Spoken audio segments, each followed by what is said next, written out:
αδελφή, προϊσταμένη. Λέει, δεν καταλαβαίνω. Ρε πουστάρα είναι. Εγώ έχω πάει και με μαύρη σε μικρή ηλικία. Σεξουαλικά. Σου μιλάω πριν 50 χρόνια τώρα. Μάλιστα. Βέβαια ήταν Θεός, δεν ήταν μια απλή έχρωμη για να πάω. Αυτά. Είμαι ρατσιστής, σε ρωτάω μετά από αυτά που εξομολογήθηκα. Τώρα. Πέφτει κάτω και λέω, όπως πέφτει η μαϊμού. Βγήκα, μίλησα τη γλώσσα της αλήθειας. Νάτος ο Κασελάκης. Με ρωτάνε τώρα τα παιδιά. Κούκλος είναι. Με τον Κασελάκη τι, μίγα τσετσέσε, τσίμπησε. Βάλ τον λίγο να τον δω, μου φτιάχνει τη διάθεση. Ποιος δικαιώθηκε, εγώ ή αυτός?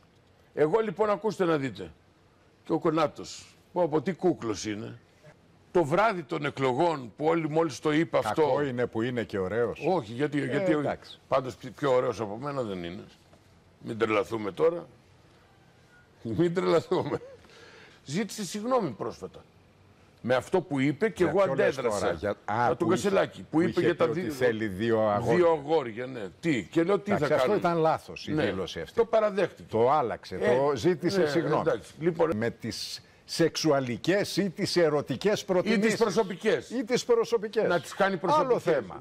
Όχι, ένα λεπτό, Νίκο, εδώ διαφωνούμε. Σε ρωτώ γιατί επιτίθεσαι. Και εγώ είμαι συντηρητικός σε πολλά πράγματα. Γιατί προβάλλουνε κάτι το οποίο είναι αντίθετο από αυτό που πιστεύουμε εκατομμύρια κόσμο στην Ελλάδα. Εντός εισαγωγικών. Εγώ θα το πω αλλιώς, Νίκο. Εγώ μεγάλωσα να κατουράω όρθιους και γυναίκες καθιστές. Εντάξει, έλα τώρα. Δεν είμαι στο τρίτο, το ουδέτερο που λένε. Δεν θα ήμουν υποστηρικτής της ουδέτερης τουαλέτας. Αυτό το κομμάτι μου είναι ιδιαίτερα συμπαθής, αλλά δεν θα δεχτώ αυτό που θέλουν να στηρίξουν αυτοί. Γεμίσαμε στα πρωινάδικα με αγόρια και κορίτσια. Δεν θέλω. Αλλά κάθισα και διάβασα. Σε πιάσε τρέλα με τον Κασελάκη.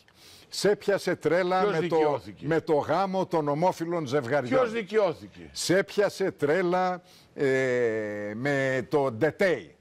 Τι του είπες του Ντετέι στο γήπεδο? Τίποτα δεν του είπα. Μου λένε, γιατί δεν το ρωτάς ευθέως? Δήμαρχε, είσαι καυγατζής. Πολύ. Σ' αρέσει ο καυγάς? Πολύ. Δεν σταματάω.